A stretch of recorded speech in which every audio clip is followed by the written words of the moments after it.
तो नमस्कार साथियों, कैसे हो आप सभी? आशा और कल्पना कर रहा हूँ कि आप सब अच्छे होंगे। आप सबकी पढ़ाई बहुत बेहतरीन चल रही होगी। अर्धवार्षिक परीक्षाएँ छोटे भाइयों के लिए या बहनों के लिए तभी चल ही रही है, 12वीं से जो और हमारा विशेष तौर से अभी तक फ़ोकस एनसीईआरटी पर ही है। साथियों, मैं एक आपसे निवेदन करना चाहता हूँ कि हम जिस एनसीईआरटी को पढ़ रहे हैं, ये हमें लग रहा है कि ये एनसीईआरटी कुछ नहीं है या बहुत कम है या इनसे हमारा सिलेक्शन कैसे हो पाएगा? मेरा विशेष तौर से उन मेरे बड़े भाइयों को निवेदन है या मेरे उन साथियों को निवेदन है कि जो किसी भी कॉम्पिटिटिव एग्ज़ाम की तैयारी कर रहे हैं या प्रतियोगी परीक्षा की तैयारी कर रहे हैं, उनके लिए सबसे महत्वपूर्ण चीज़ है ये एनसीईआरटी। एनसीईआरटी में केवल एक पुस्तक ही नहीं आती है, एनसीईआरटी में विज्ञान भी आती है, एनसीईआरटी में सोशल साइंस भी आती है, एनसीईआरटी में राजनीति है, एनसीईआरटी में हिस्ट्री है, सब एनसीईआरटी में ही है। अलग-अलग भूगोल, ज्योग्राफी जैसे भी जो भी है, इकोनॉमी वगैरह सब एनसीईआरटी में आती है। मेरा आप सभी से निवेदन है कि आप मेरा वीडियो देखें, इनके साथ मैं आपको ये भी कहूँगा कि इनके साथ-साथ एनसीईआरटी की मुख्य बुक को भी ज़रूर देखें। आज हम सबके सामने मतलब ऑफ़लाइन भी किताबें मौजूद है और कभी-कभार ऑफ़लाइन नहीं भी होती है, तो हम सबके पास लगभग 100 में से 98% मतलब 98 बच्चों के पास अभी एंड्रॉइड है, सबके पास एंड्रॉइड मोबाइल है। तो मेरा आप सभी से निवेदन है कि आप अपने मोबाइल में भी अच्छी चीज़ें देखिए, आप अपने मोबाइल में भी पुस्तकों को डाउनलोड करिए और पढ़िए क्योंकि वे पुस्तकें हमें ज़िंदगी की बहुत आसान राह दिखाएगी। हमें लगेगा कि अभी वो हमारे लिए अथाह है, इतनी है, कब पढ़ पाएँगे, कैसे पढ़ेंगे? लेकिन इन सब के बावजूद जिस समय हम उसके अंदर डूब गए तो बहुत बेहतरीन होगा। कहा भी जाता है ना कि अगर जलेबी की तरह अगर उथल ही गए हैं, गुथल ही गए हैं, एक झुंड में फँस ही गए हैं, तो फिर क्यों नहीं चाशनी में डूबकर मज़ा लिया जाए? तो अगर किताबों के बीच फँस ही गए हैं, अगर हम किताबों के बीच रम ही गए हैं, तो उसका मतलब तो यही हुआ ना, हमें भी किताबों के साथ बैठकर और किताबों के जो रस की अनुभूति है, वो हमें ग्रहण करनी चाहिए। वो हम सबके लिए बहुत महत्वपूर्ण है, क्योंकि हम सब मानते हैं कि समाज से भी ज्ञान मिलता है, लेकिन हमने ये कल्पना की कि समाज को ज्ञान कहाँ से मिला? तो कुछ लोग बताते हैं कि उन्हें समाज को ज्ञान उनसे पहले वाले पीढ़ी ने दिए उनको।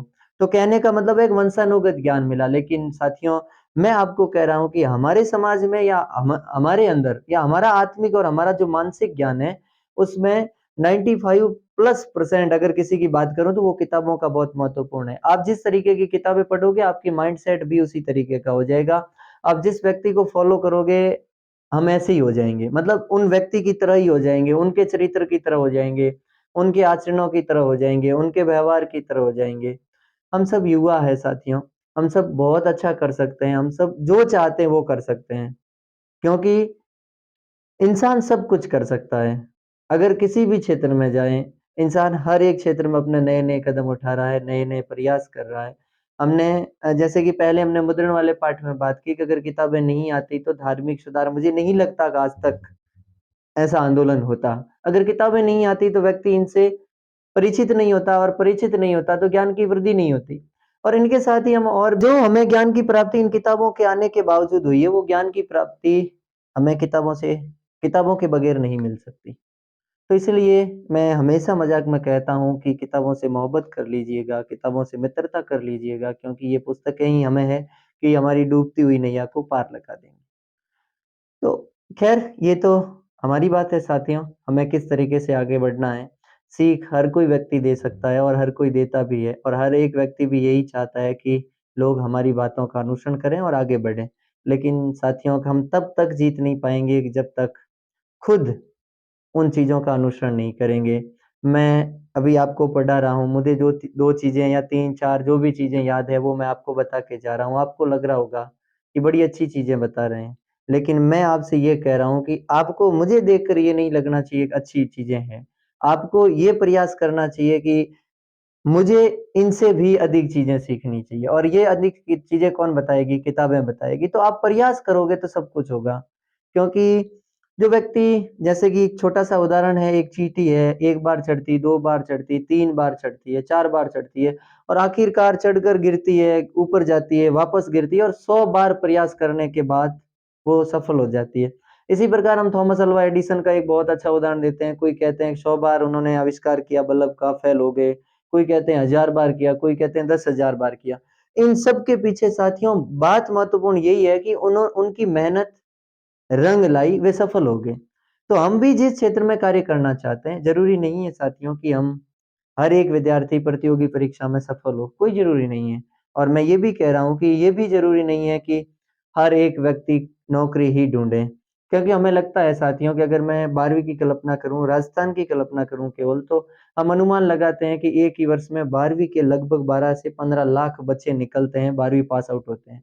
तो हम इतना तो तय कर ही सकते हैं कि अगर 1 साल में गवर्नमेंट 12 से 15 लाख नौकरियाँ देना असंभव है। लेकिन मेरा कहने का तात्पर्य ये है कि अगर हम पढ़ेंगे, अगर हम मेहनत करेंगे, तो हम नौकरी लगेंगे या नहीं लगेंगे ये तो बात की बात है। लेकिन इतना ज़रूर है कि अगर हमने ठीक तरीके से पढ़ाई पढ़ाई कर ली, हमने अच्छी तरीके से नियोजन कर लिया, तो हम इतने सक्षम हो जाएँगे, हम किसी और को नौकरी देने योग्य हो जाएँगे। तो मुझे ये लगता है कि ये किताबें दोनों तरफ की है, हमें बहुत ऊँचाइयों तक पहुँचा सकती है और इस तरीके से पहुँचाएगी जिनकी कल्पना हमने की थी या औरों ने की थी। साथियों की हम अकेले तैयारी नहीं कर रहे, हमारी उम्मीदों पर हज़ारों लोगों की उम्मीदें टिकी होती है।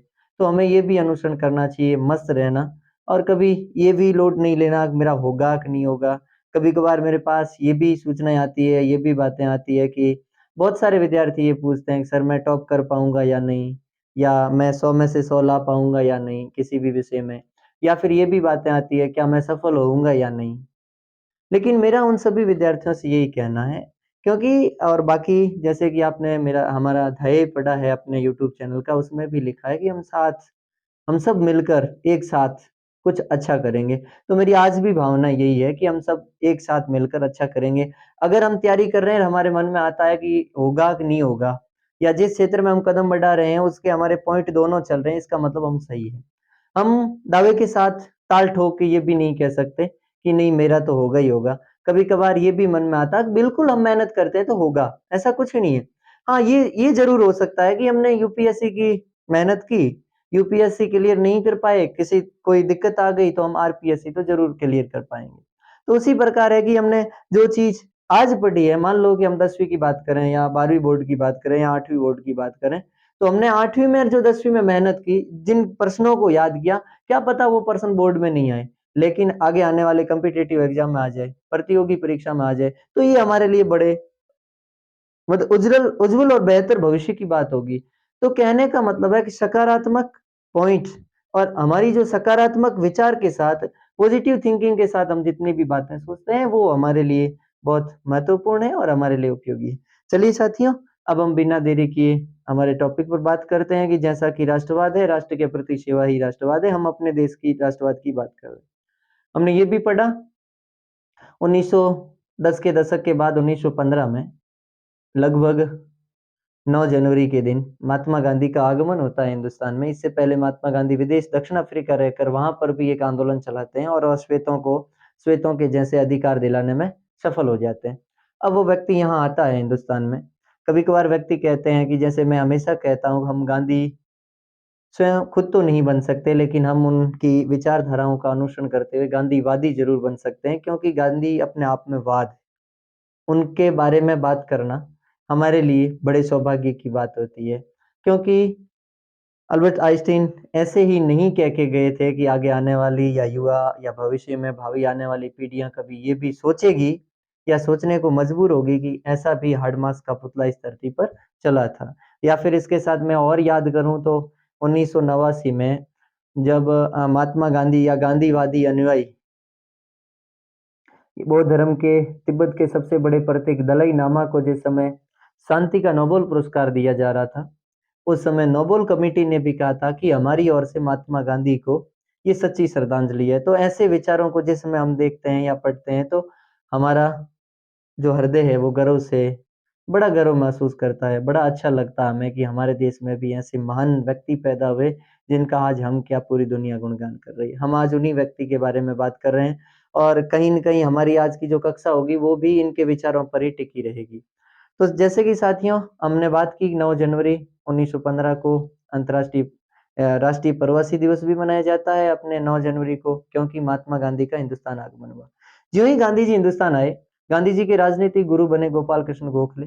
गांधी जी ने राजनीति की शिक्षा उनसे ली और गोपाल कृष्ण गोखले ने महात्मा गांधी को कहा कि भाई 1 वर्ष पूरे हिंदुस्तान की यात्रा करो, देखो लोगों से मिलो, लोगों की वास्तविक समस्या क्या है और ऐसा हर एक व्यक्ति को करना चाहिए। जैसा कि आज भी नेता छोटी-सी घटना होती है तो हर एक नेता जाता है, मिलता है उनसे, उनके साथ कंधे से कंधा मिलाकर खड़ा रहता है और उन्हें आश्वासन भी देता है।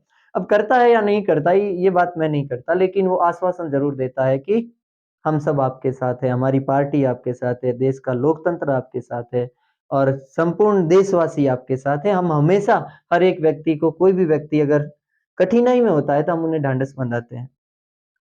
तो 1 वर्ष की यात्रा के बाद 1916 में जो लखनऊ अधिवेशन हुआ कांग्रेस का, उस अधिवेशन में राजकुमार शुक्ल और महात्मा गांधी भी मिले थे। और राजकुमार शुक्ल महात्मा गांधी से इसलिए मिले थे साथियों, क्योंकि जो अपने बिहार का क्षेत्र है चंपारण, कहाँ का क्षेत्र है? बिहार का।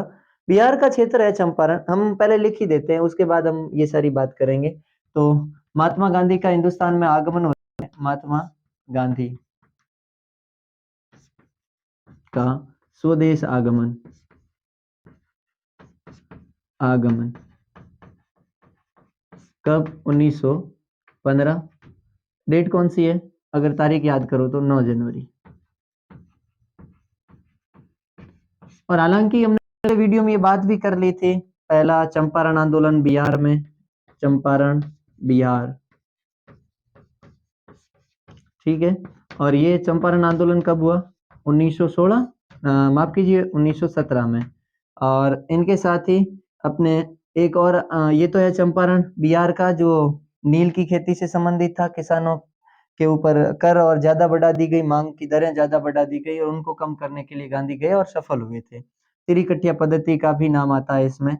इनके बाद एक खेड़ा है गुजरात में, खेड़ा कहाँ है? गुजरात।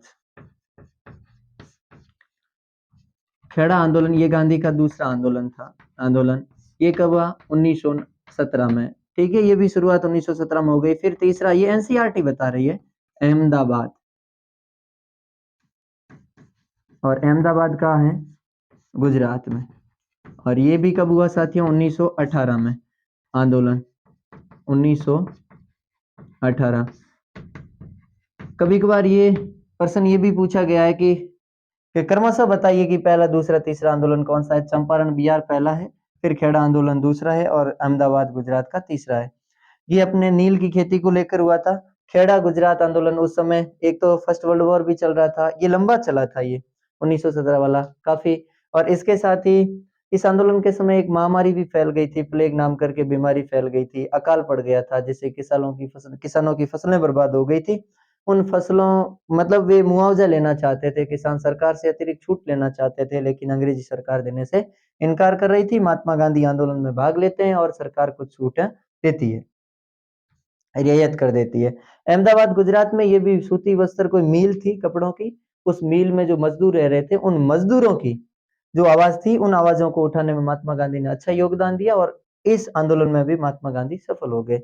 अब साथियों, जैसे कि मैंने पिछले एपिसोड में भी बात की थी कि अगर कोई भी व्यक्ति 1, 2 या 3-3 लगातार आंदोलनों में सफल हो जाता है, तो हर एक व्यक्ति की इच्छा, उसकी आकांक्षाएं, उसकी आशाएं हमेशा बढ़ जाती है और वो ये चाहता है कि मैंने 3 जगह आंदोलन किए और तीनों ही आंदोलन में सफल हो गया। तो इसका मतलब है जनता मेरे साथ है, दुनिया, लोग मेरे साथ है और मैं दुनिया की भलाई कर रहा हूँ। तो इनके बाद उन्होंने सोचा क्यों नहीं हम असहयोग जैसा आंदोलन करके अंग्रेजी सरकार को हिंदुस्तान से बर्खास्त करें और हिंदुस्तान की खुद की गवर्नमेंट को स्थापित करें। अब इतने विचार आ ही रहे थे कि मैं ये कहूं कि महात्मा गांधी का सौभाग्य था एक ओर से, और सौभाग्य ये था कि अभी इसी समय 1919 में रोल्ट एक्ट आ गया। ये रोल्ट एक्ट 1919 क्या था? रोल्ट एक्ट, ये रोल्ट एक्ट था आपके एक ऐसा कानून जिसके जरिए किसी भी व्यक्ति को बिना मुकदमा चलाए 2 वर्ष के लिए क्या कर देना? गिरफ्तार कर लेना। ये रोल्ट एक्ट था। सर सिडनी रोल्ट की अध्यक्षता में कमेटी बैठी और उसके द्वारा बनाया गया था। ये हिंदुस्तानियों पर लागू हो रहा था और इसमें गिरफ्तारी बिना मुकदमा किए 2 वर्ष, बिना मुकदमा किए 2 वर्ष कारावास, 2 वर्ष की सजा। बिना मुकदमा किए कितने वर्ष अंदर डाल दिया जाता था? 2 वर्ष अंदर डाल दिया जाता, मतलब जेलों में। अब लोगों ने इनका विरोध किया और इसी समय महात्मा गांधी को लगा कि हम क्यों नहीं सत्याग्रह करें। और सत्याग्रह का मतलब होता है सत्य के प्रति आग्रह। गांधी बहुत अच्छी तरीके से लिखते हैं कि सत्याग्रह और अहिंसा में वो ताकत है कि जो ताकत ना तो किसी तलवार में है। और इनकी बात हम पंडित नेहरू के 1920 मेरे ख्याल से 6 जनवरी 1920 है। पंडित नेहरू एक जीवनी नाम करके किताब लिखते हैं अपने राधा कृष्ण गोपाल नाम करके, सर्वपल्ली माफ कीजिए सर्वपल्ली गोपाल नाम करके व्यक्ति है, बड़े अच्छे लेखक है। वे लिखते हैं कि जिस समय 1920 में आसियों की बात चल रही थी, अंग्रेजों का विरोध कर रहे थे भारतीय लोग या ग्रामीण लोग, तो उस समय नेहरू जी और एक छोटी सी हिंसा हो गई थी। हिंसा में पुलिस ने अपनी दमनकारी नीति अपनाई थी, अत्याचार किए थे लोगों के ऊपर, इसलिए नेहरू जी उनसे मिलने जा रहे थे, लेकिन नेहरू को रोक लिया गया। नेहरू को बड़ा क्रोध आया, गुस्सा आया, उन अंग्रेजों के प्रति आया, उन क्रांति मतलब उन अंग्रेज अधिकारियों के प्रति आया जो उन्हें रोक रहे थे। लेकिन वे लिखते हैं उनकी जीवनी में कि नेहरू कुछ समय तक गुस्साइत रहे और उसके बाद उन्होंने सोचा कि मैं एक ऐसे व्यक्ति का अनुयायी हूँ जिसने अहिंसा के बल पर देश तो क्या विदेश को भी जीत लिया है। तो फिर क्षण भर में उनको उनकी आत्मिक शांति हुई और उसके बाद उन्होंने वापस अहिंसा के जरिए शांति और धैर्यता के साथ उन पुलिस अधिकारियों के साथ और अंग्रेजी अधिकारियों के साथ बात की। दोनों के मध्य मतलब वार्ता संपन्न हो गई और वार्ता सफल भी रह गई। तो यहाँ कहने का मतलब है कि एक ऐसा व्यक्ति जैसे कि हम सब जो रामदत्त द्विवेदी या हम सब बड़ा अच्छा एक नाम हमेशा गीत सुनते हैं कि ए मेरे वतन के लोगों जरा आंख में भर लो पानी। ऐसा गीत लिखने वाले एक ऐसे कवि हुए हैं जिन्होंने ये लिखा है कि दे दी हमें आजादी बिना खड़ग बिना ढाल, हे साबरमती के संत तूने कर दिया कमाल। तो कहने का मतलब है कि ऐसे गीत अगर किसी भी कवि के लहजे से अगर निकलते हैं तो वो बिना मतलब तो नहीं निकलते। कहा जाता है कि जहां ना पहुंचे रवि वहां पहुंचे कवि, जहाँ सूर्य नहीं पहुंच पाता है वहां कवि हमेशा पहुंच पाते हैं। उनके हृदय की बातों को, मानसिकता को कवि निकालने का हमेशा प्रयास करते हैं।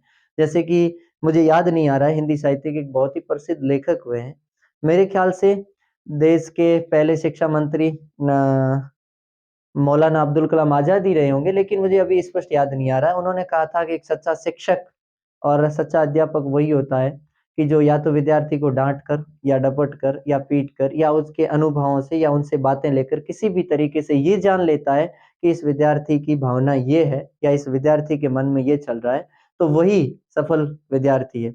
तो ये सारी की सारी जितनी भी बातें हम कर रहे हैं, ये सब बातें कहीं न कहीं राष्ट्रवाद को बढ़ावा देती है। और किस तरीके से देती है, ये इन बातों को हमने कैसे स्वीकार करना शुरू किया, जब कोई व्यक्ति एक व्यक्ति डंडा लेकर आगे चला, उसके बाद हम सब उनके पीछे चले।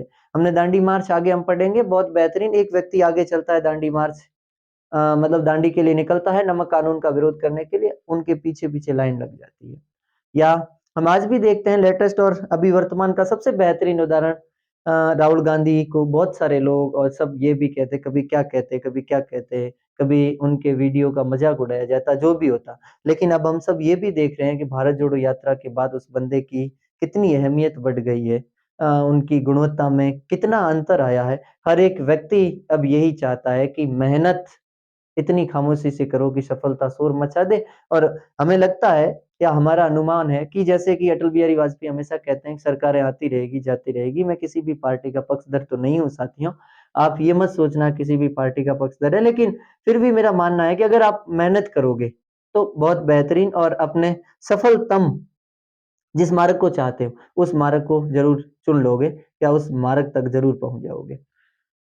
तो अब 1919 का रोल्ट एक्ट है, बिना मुकदमा किए 2 वर्ष की सजा देना। इस एक्ट के तहत पंजाब के 2 व्यक्ति, पंजाब और 2 व्यक्ति कौन? पहला, एक तो सत्यपाल और दूसरे का नाम है किचलू।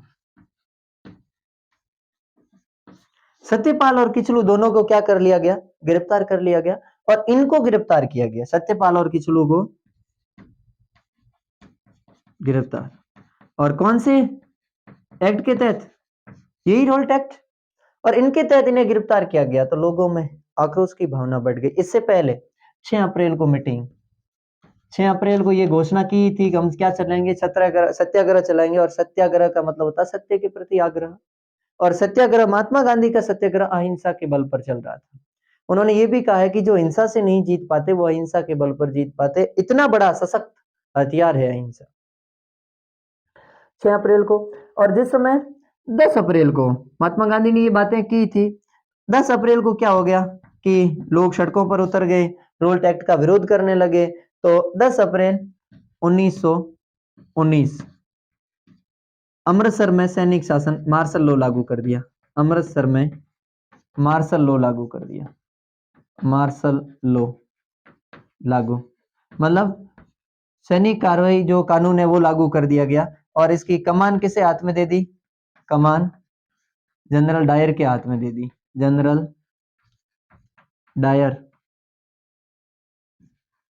के हाथ में सौंप दी।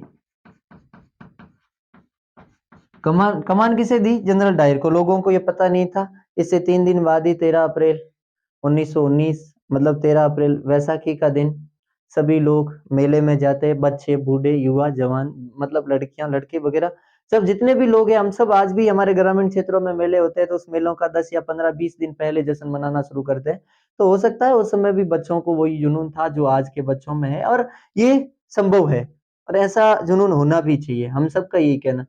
तो वे सब गए मेले में, लेकिन हम ये भी जानते हैं कि कुछ न कुछ तो मेले में गए होंगे लोग और इस कानून के बारे में 1-2 व्यक्ति हो सकता है कुछ बात बोल गया होगा और उसके बाद लोगों की मीटिंग चल रही होगी वहाँ पे। मैं ये नहीं कहता मीटिंग चल रही थी या नहीं चल रही थी, लेकिन कुछ हम ये अनुमान लगा सकते हैं कि इन मार्शल लॉ के बारे में या रोल्ट एक्ट के बारे में विरोध में लोग कोई न कोई तो बातें कर रहे होंगे।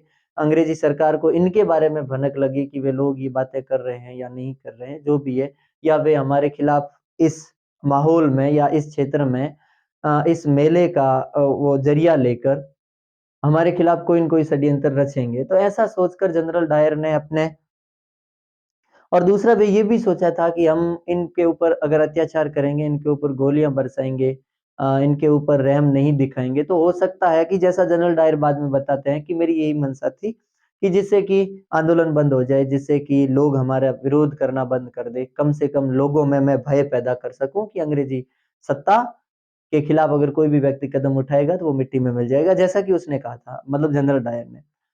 अब 13 अप्रैल 1919 का दिन आ ही गया, लोग सब इकट्ठा हो गए, लोगों में कुछ बातें चल रही थी, छोटे बच्चे वही चूड़िए मूठिए वगैरह, बच्चियां अपनी पसंद की चीजें, लिपस्टिक जो भी है, टीकी मांग सिंदूर वगैरह जो भी अपने खरीद रही थी। कोई मतलब मेरे जैसे भाई पानी पूरी के ढाबों पर खड़े थे, तो ऐसे बहुत सारे लोग, हम किसी की भी, हम सब मेले में जाते हैं तो हर एक व्यक्ति यही बात करता है, कोई मिर्ची बड़े समोसे जो भी खा रहा होगा। लेकिन इसी समय जनरल डायर अपनी सेना के साथ आता है और कहा जाता है कि जो अमृतसर को जो जलियांवाला बाग है उसके चारों ओर दीवार है, केवल एक ही और गेट है। तो ऐसा बताया जाता है कि उसने बिना सूचित किए लोगों को उनके ऊपर इतने फायरिंग करवाए जब तक उनकी राउंड पूरी नहीं हुई फायरिंग की। लगभग अंग्रेज खुद अपनी एक कमेटी बैठाते हैं और वो कमेटी बताती है कि जलियांवाला बाग हत्याकांड में 379 लोग मारे गए। लोगों की मृत्यु किसमें हुई? जलियांवाला बाग हत्याकांड। जलियांवाला बाग हत्याकांड। और ये जलियांवाला बाग हत्याकांड कब हुआ? 13 अप्रैल 1919। कितने लोगों की मौत हुई या मौत के घाट उतारे गए, कितने लोगों की हत्या कर दी गई? तो 379 लोगों को मार दिया गया। इतने लोगों की, ये अंग्रेजी कमेटी के अनुसार है, अंग्रेजों द्वारा बैठाई गई कमेटी है, लेकिन उसके बावजूद 1919 में हमारा अहमदाबाद कांग्रेस का अधिवेशन हुआ। उस समय मदन मोहन मालवीय को कांग्रेस का अध्यक्ष चुना गया और उनके नेतृत्व में कांग्रेस की कमेटी बैठी और उन्होंने जांच की तो उन्होंने कहा है कि हजारों लोग मरे हैं, लगभग मतलब 1000 के आसपास, और बहुत सारे लोग घायल भी हुए। कहा जाता है कि 2 से 3000 लोग इकट्ठे भी हुए थे उस मेले में। लेकिन इन सब के बावजूद भी यहाँ से हमें पता चल गया और महात्मा गांधी जी को भी पता चल गया, उस समय के क्रांतिकारी लोग जितने भी थे उन सबको पता चल गया कि अंग्रेज भले तो नहीं है, अंग्रेज कहीं न कहीं इतना क्रूर और इतना दमन अगर अपना सकते हैं तो इसका मतलब है कि इन्हें अब हमारे देश में नहीं रहना चाहिए। और कहीं न कहीं महात्मा गांधी के सत्याग्रह और असहयोग को इन्हीं बातों ने आगे बढ़ाया। और इसी समय 1919 1918 में द्वितीय विश्व युद्ध समाप्त हुआ और द्वितीय विश्व नहीं माफ कीजिए प्रथम विश्व युद्ध समाप्त हुआ और प्रथम विश्व युद्ध समाप्त हुआ तो तुर्की हार गया और मतलब अपने इंग्लैंड की जीत होती है, अंग्रेजों की जीत होती है। तो अंग्रेजों ने क्या किया कि तुर्की का जो खलीफा था मतलब राजा था, सम्राट था, वो मुसलमानों का सबसे बड़ा आध्यात्मिक नेता था। मतलब उनका सबसे बड़ा आध्यात्मिक पद है वो खलीफा। और उनको उनके साथ क्या की गई अंग्रेजों के द्वारा एक सख्त मतलब जबरदस्ती संधि करवाई गई, जिसके कारण भारतीय मुसलमानों को लगा कि हमारा खलीफा खतरे में है और उन्होंने अंग्रेजों का विरोध करने के लिए खिलाफत आंदोलन की घोषणा कर दी और मार्च 1920 में खिलाफत कमेटी का गठन किया गया। खिलाफत आंदोलन का नेतृत्व हिंदुस्तान में शौकत अली और मोहम्मद अली दोनों भाइयों के जरिए किया गया था ये। और कहीं न कहीं महात्मा गांधी ने भी सोचा था अब ये हमारे लिए एक अच्छा मौका है जिससे कि हिंदू और मुस्लिम एकता भी हो जाए, क्योंकि 1906 में मुस्लिम लीग के जिस समय मुस्लिम लीग की स्थापना हुई थी उसके बाद लगभग 1905 बंगाल विभाजन था, उसने हिंदुओं और मुसलमानों के मध्य वैर के बीज पैदा कर ही दिए थे। इससे पहले लगभग शांति थी।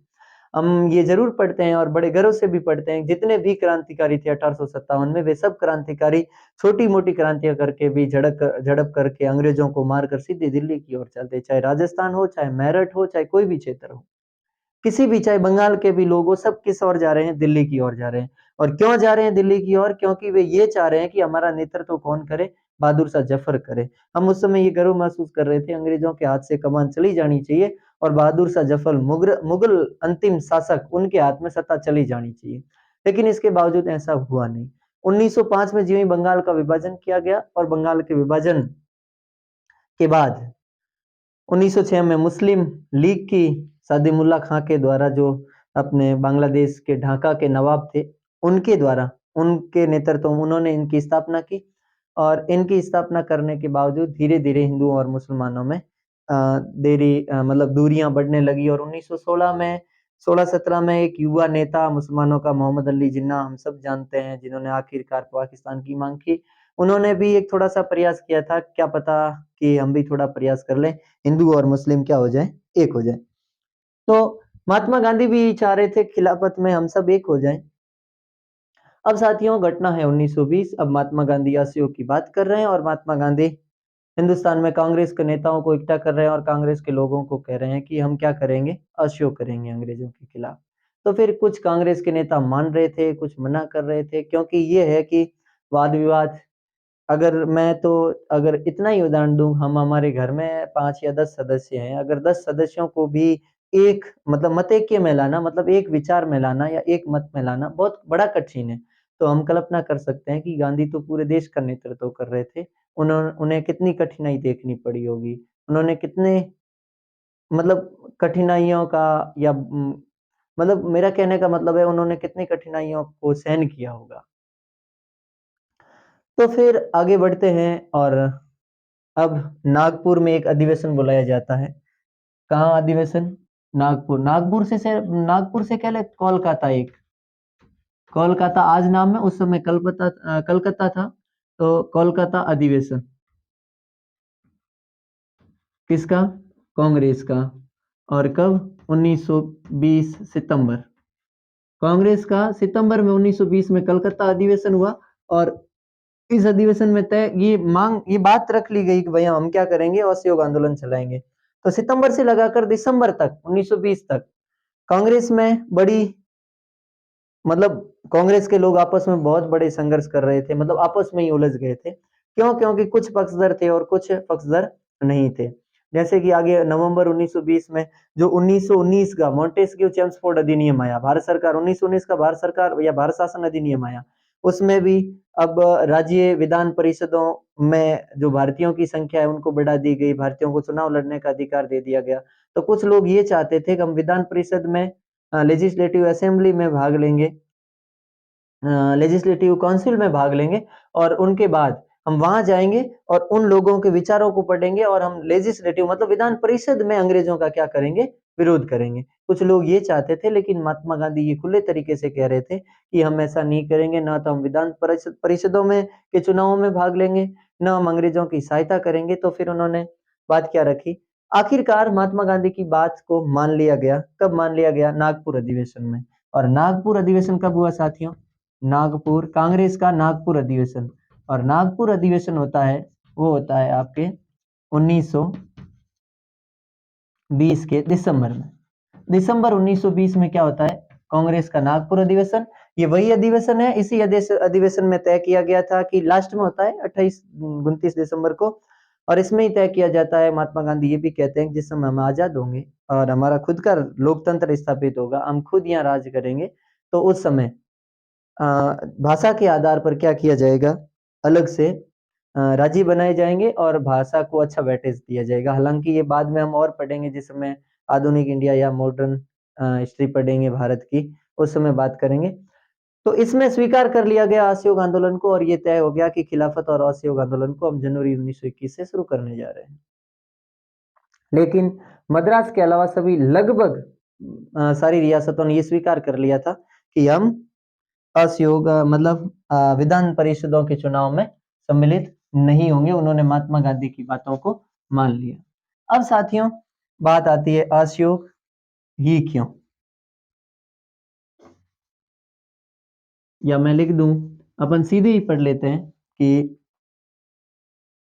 असहयोग खिलाफत आंदोलन 1921, और कौन सा, हाँ आप लिखो जनवरी 1921, जनवरी 1921। अब बात आती है कि असहयोग ही क्यों और क्या नहीं, और महात्मा गांधी ने कहा असहयोग इसलिए। महात्मा गांधी अपनी किताब हिंद स्वराज, गांधी की पुस्तक, गांधी जी की पुस्तक, नाम क्या है पुस्तक का, हिंद स्वराज, और कब लिखते हैं, हिंद स्वराज 1909 में।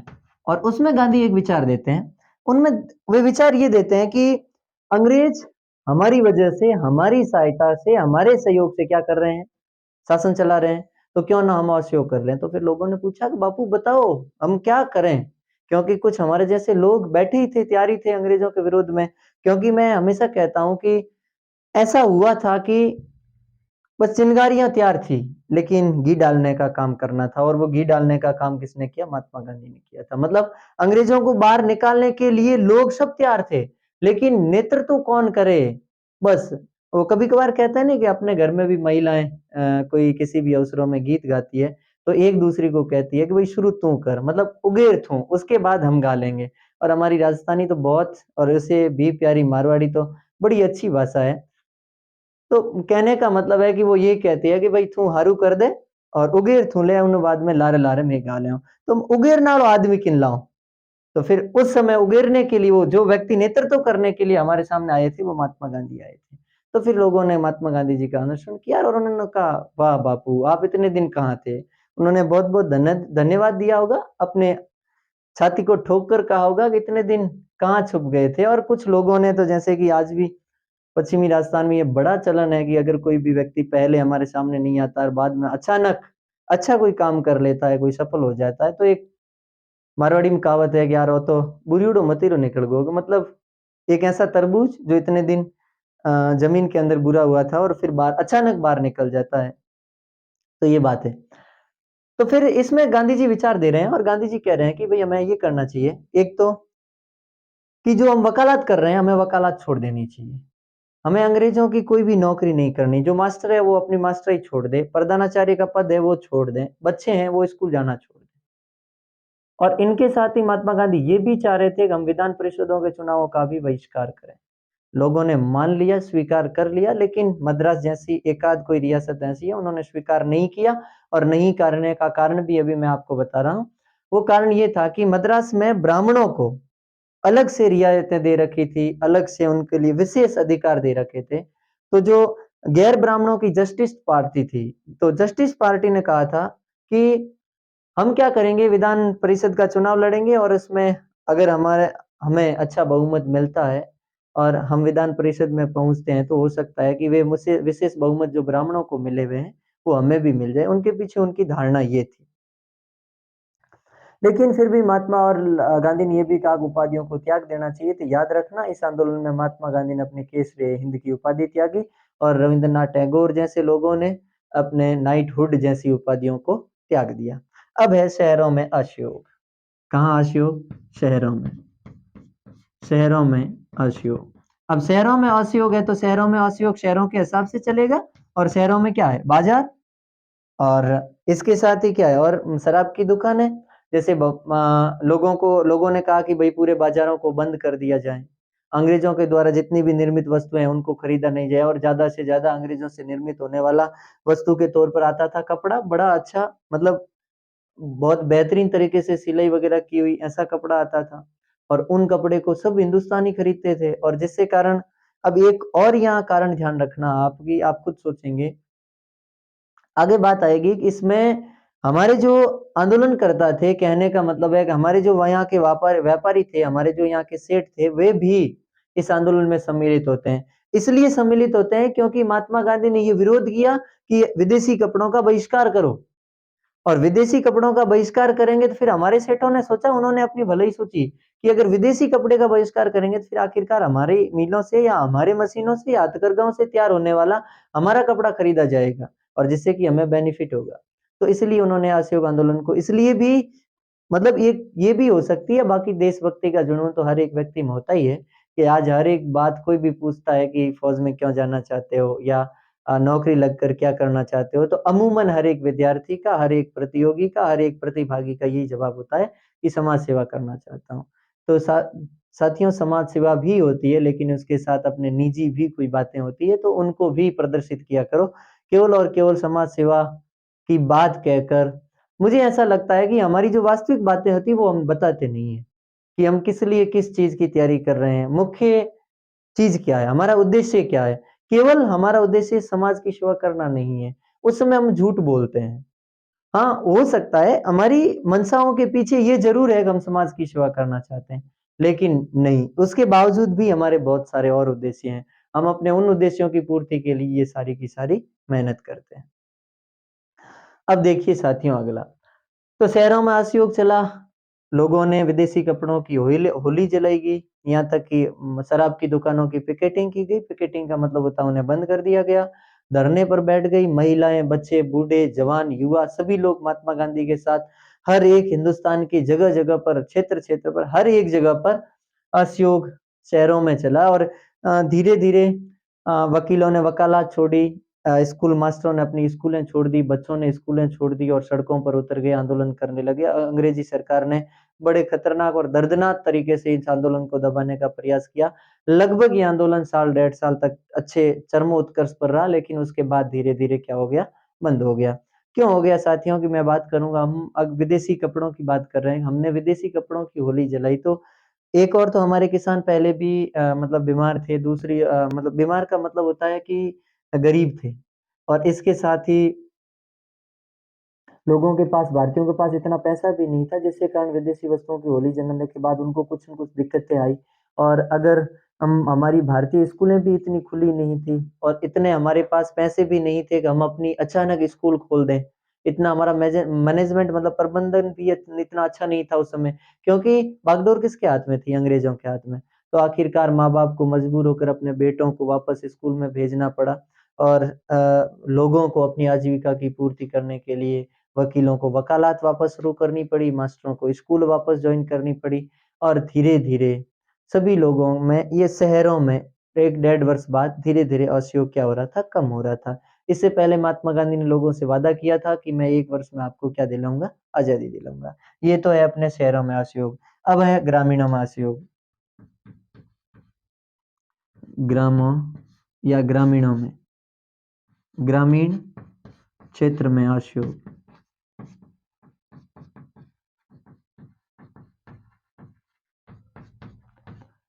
ग्रामीण क्षेत्र में असहयोग, तो ग्रामीण क्षेत्रों में भी असहयोग, लोगों ने असहयोग का बड़ा स्वागत किया, क्रांतिकारियों का स्वागत किया, क्रांतिकारियों का साथ दिया। लोग उनके ऊपर फूल मालाएं पहनाने के लिए आए, और इनके साथ ही अंग्रेजी सरकार की उन नीतियों को उजागर करने का प्रयास किया। उन्होंने अंग्रेजी सरकार के उन बुरे नियमों की आलोचना की, अंग्रेजी सरकारों के दफ्तरों को उन्होंने जलाया, यहाँ तक कि टेलीफोन की जो लाइनें थी उन सबको काट दिया गया। मतलब लोगों ने बहुत कुछ प्रयास किया, लेकिन मैं यहाँ ये कहना चाह रहा हूँ कि ये केवल और केवल आंदोलन वहां तक सीमित नहीं रहा कि जहां तक गांधी की बात थी या जहां तक भारतीयों की बात थी। ये बात यहाँ तक थी कि हम क्या करेंगे, केवल और केवल आजादी के लिए, मतलब स्वराज के लिए आंदोलन चला रहे हैं। लेकिन नहीं, लोगों ने और ही अन्य नए नए तरीके अपनाए। गांवों में स्वराज के भिन्न भिन्न रूप थे, गांवों में असहयोग के भिन्न भिन्न रूप थे। मैं यहाँ गांव का एक उदाहरण दूं छोटा सा, तो एक मैं उदाहरण देता हूँ। अवध उत्तर प्रदेश का हिस्सा है अवध, जिन्हें बीच में फैजाबाद और अभी अयोध्या नाम हुआ। अवध के एक व्यक्ति थे जिनका नाम है बाबा रामचंद्र। बाबा रामचंद्र, बाबा रामचंद्र गिरमिटिया थे। गिरमिटिया कौन थे? गिरमिटिया।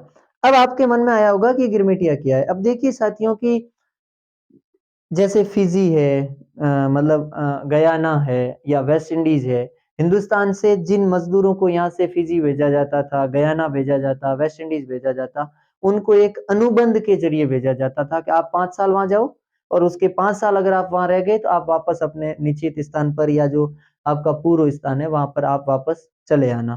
तो एक अनुबंध के जरिए इनको वहां भेजा जाता था, दूसरे जगह पर भेजा जाता था इन्हें, और उस अनुबंध को गिरमिट कहा जाता था। और इसीलिए बाद में धीरे धीरे उस गिरमिट के जरिए जिन व्यक्तियों को बाहर भेजा जाता था या मजदूरी के लिए भेजा जाता था, उन व्यक्तियों को गिरमिटिया कहने लगे, मतलब गिरमिटिया मजदूर। तो ये बाबा रामचंद्र खुद एक गिरमिटिया मजदूर थे, और ये कहाँ गए थे? फिजी। इन्होंने क्या किया था कि हिंदुस्तान में आने के बाद वही घटना है 1920 से 21 की, 1921 में अवध क्षेत्र है, और इन्होंने यहाँ के किसानों का नेतृत्व किया। लेकिन मैंने पहली बात की, वो बात आपको याद रखना है। पहले मैंने बात क्या की, मेरी बात ये थी पहले कि जिस समय अंग्रेजों के द्वारा असहयोग का विरोध किया जा रहा था, किसका विरोध किया जा रहा था साथियों? अंग्रेजों के द्वारा असहयोग का विरोध किया जा रहा था। वो विरोध इसलिए कर रहे थे कि ये स्वराज की प्राप्ति कर रहे हैं। लेकिन जो इन बाबा रामचंद्र का जो स्वराज था वो अलग था, वो उनका असहयोग था अलग। इन्होंने क्या किया, जो सेठ साहूकार थे वो किसानों पर ज्यादा से ज्यादा क्या लगाते थे? टैक्स लगाते थे। तो इन्होंने सोचा कि अब गांधी राज आएगा, अब गांधी जी हमारे बीच आ रहे हैं, हम गांधी जी ये चाह रहे हैं कि जो हमारे ऊपर अत्याचार कर रहे हैं। और ये सीधा मतलब सवाल होता है, और हम सबके लिए सोचने योग्य भी है साथियों, कि केवल लाख 1.5 लाख व्यक्ति 40 करोड़ जनसंख्या पर राज नहीं कर सकते। कोई न कोई तो 40 करोड़ जनसंख्या में से कोई न कोई तो व्यक्ति अंग्रेजों का साथ दे रहा था। जैसे कि हम ये भी पढ़ रहे थे कि 1857 की क्रांति के समय केवल 1,90,000 के आसपास अंग्रेजी सैनिक थे। उसके बावजूद भी हमारी जनसंख्या 30, 35, 40 करोड़ थी और हम हार गए। ये कहीं न कहीं क्यों हार गए? तो कारण बताया जाता है, हिंदुस्तान के जितने भी शासक थे उन्होंने किसका साथ दिया? अंग्रेजों का साथ दिया। अब मैं एक और बात करूं, तो इन लोगों ने क्या किया था साथियों वहां पे? तो इन लोगों ने, जो साहूकार थे, जो कर देने मतलब जो टैक्स बढ़ा रहे थे, या जो इनको मतलब पहले पैसे दे रहे थे, लेकिन क्या हुआ था कि पैसे देने के बाद किसान लगातार कर्ज में डूब रहे थे। एक तो फसलों पर बहुत ज्यादा टैक्स बढ़ा दिया था, कभी अकाल पड़ जाता, उनको कोई राहत नहीं मिलती, जिसके कारण किसानों ने बाबा रामचंद्र के नेतृत्व में एक असहयोग आंदोलन में हिस्सा लिया, और उन्होंने वहां के जितने भी जो साहूकार थे, सेठ थे, जो कर दे मतलब उन टैक्स लेने वाले, उनके प्रति इन्होंने अपनी असहयोग की, जो जैसी भी है, मतलब उनको बुरी तरीके से पीटा गया, उनके घरों को जला दिया गया, नष्ट कर दिया गया, और लोग भागते भागते बड़े खुश होते और एक दूसरे से गले मिलते और ये जरूर कहते हैं कि गांधी राज आ रहा है। मैं तो इसे, और जब मतलब 12th की एनसीईआरटी पढ़ता हूँ तो उसमें बहुत अच्छी बातें लिखी है, और महात्मा गांधी के पक्षधर लोग दक्षिण भारत में जितने हो गए थे, महात्मा गांधी को स्वयं भगवान श्री कृष्ण का अवतार मानने लग गए थे। और इसके साथ ये है कि महात्मा गांधी किसी सभा में संबोधित कर रहे हैं, और किन्हीं व्यक्तियों को कहा था कि ये काम मत करना, और एक व्यक्ति जाकर वो कर जाता है, तो किताब में लिखा है कि उसकी बकरी मर गई, या उसके साथ उल्टा हो गया, या उसके पुत्र को पुलिस ने गिरफ्तार कर लिया। ऐसी ऐसी बातें लिखी है। खैर, हमें वहां नहीं जाना है। तो एक याद रखना साथियों, अवध में किसानों का नेतृत्व किसने किया? बाबा रामचंद्र ने। अब धीरे धीरे ये आंदोलन आगे बढ़ता है, बात आती है आंध्र प्रदेश। आंध्र प्रदेश में गुडेम पहाड़ी, गुडेम की पहाड़ी, गुडेम की पहाड़ियां। और इसमें क्या है, एक व्यक्ति है जिनका नाम है, आदिवासी है, नाम है अलूरी सीताराम राजू, अलूरी सीताराम राजू।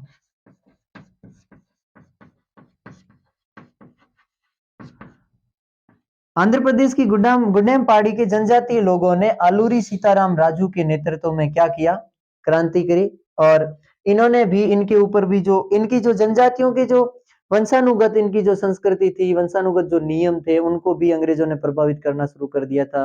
अंग्रेजों ने इनके ऊपर भी पाबंदी लगाए थे, अंग्रेजों ने इनके ऊपर भी टैक्स के द्वारा इनको भी दबाया गया था अंग्रेजों के द्वारा। तो इन्होंने भी अंग्रेजों का विरोध किया, इन्होंने भी जो इनके ऊपर अत्याचार कर रहे थे उन लोगों का विरोध किया, और इन्होंने भी गांधी राज का स्वागत किया और गांधी के बड़े बड़े नारे लगाए। केवल यहाँ तक ही बातें सीमित नहीं हुई साथियों, आगे जाती है। बागानों के जो मजदूर थे या बागानों के जो भी व्यक्ति थे, उनके ऊपर भी एक क्या हुआ था कि एक अनुबंध के जरिए 1859 के बाद एक ऐसा अधिनियम लाया गया था। उन अधिनियम के माध्यम से जो अपने बागान में जो काम करने वाले मजदूर थे, उनको बिना अनुमति बाहर नहीं भेजा जाता था। बिना अनुमति वे कुछ इधर-उधर मतलब जा नहीं सकते थे, एक दूसरा कोई आ नहीं सकता था। और इसके साथ ही अनुमति देना भी बहुत मुश्किल था, देते भी नहीं थे लोग वहाँ के अंग्रेज अधिकारी। तो फिर उन्होंने भी गांधी के आशयों को सुना, तो उन्होंने भी गांधी जी का बहुत स्वागत किया, हार्दिक अभिनंदन किया, और उसके साथ वे भी बड़े खुशी के साथ झूम के, मतलब उनकी आत्मा में भी इतनी प्रसन्नता थी कि अब हम जीत ही जाएंगे, अब गांधी राज आ जाएगा, अब अंग्रेज बाहर निकल जाएंगे, अब जो बागानों के मालिक है वो हमारे ऊपर अत्याचार नहीं करेंगे। तो उन्होंने भी अपने उन मतलब बंधनों को लांघकर, उन चार दीवारों को या बागानों को तोड़ मरोड़ कर छोड़कर अपने स्वतंत्र महात्मा गांधी की सेवा के लिए या फिर हिंदुस्तान को आजाद देखने के लिए, क्रांतिकारियों का साथ देखने के लिए कूद पड़े थे वहां से। लेकिन उनके साथ दुर्भाग्यवश ऐसा हुआ कि आगे एक रेल हड़ताल चल रही थी, और उस रेल हड़ताल में उनको उनको घेर लिया गया अंग्रेजी सरकार के द्वारा, और उन्हें कड़ी यातना दी गई, कड़ी सजा दी गई। इस तरीके से ये असहयोग आंदोलन आगे बढ़ता है। लेकिन इसी बीच एक घटना हो जाती है, और घटना होती है चोरी चोरा। चोरी चोरा, ये चोरा ये चोरी चोरा है, ये कहाँ है, लखनऊ में है, लखनऊ उत्तर प्रदेश, लखनऊ उत्तर प्रदेश, लखनऊ उत्तर प्रदेश का क्षेत्र है। और ये चोरी चोरा घटना हो जाती है। ये घटना कब होती है साथियों, ये घटना होती है 5 फरवरी को। मैं कहीं किसी किताब में देख रहा कि एक आध किताब में 4 फरवरी 1922 लिखा है, लेकिन जो एनसीईआरटी बताती है वो इसमें मतलब जो 10th की किताब में फरवरी 1922 लिखा है, लेकिन बहुत सारी किताबें 5 फरवरी बताती है। मैं एक दिन ये भी सुन रहा था कि मेरे ख्याल से कोई सर यूट्यूब पे बता रहे थे कि 4 फरवरी जो वहाँ जो चोरी चोरा जो क्षेत्र है लखनऊ में, वहाँ पर एक स्मारक बनाया गया, उस स्मारक में डेट लिखी है 4 फरवरी को। खैर जो भी है, चोरा चोरी हत्याकांड हो गया था ये, या चोरा चोरी की घटना हो गई थी। और ये घटना है कहाँ की, लखनऊ उत्तर प्रदेश की। और इसमें क्या हुआ था कि 1922 में हुई थी, इसलिए याद रख लेना, 22 पुलिस वालों को जिंदा जला दिया गया, पुलिस वालों को जिंदा जलाने की घटना, जिंदे जलाने की घटना।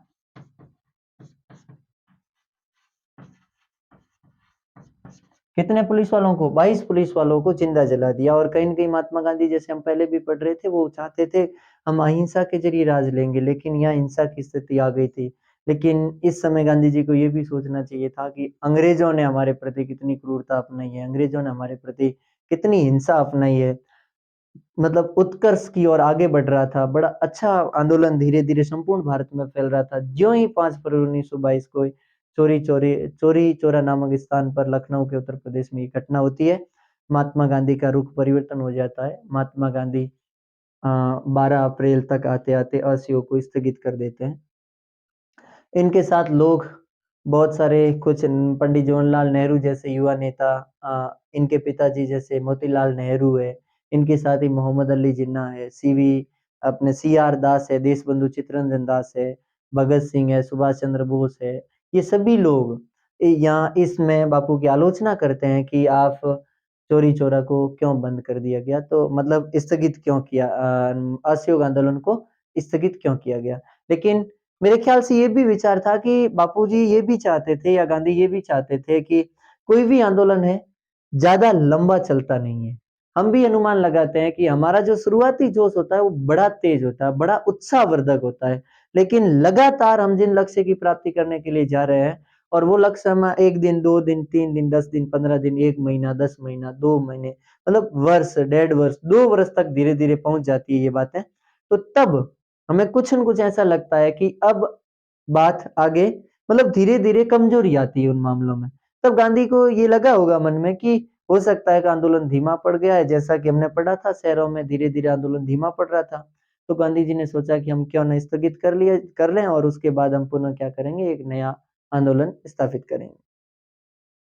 तो ये तो थी साथियों अपने असहयोग तक की बात। तो आज के एपिसोड में हम इतनी ही बात करेंगे।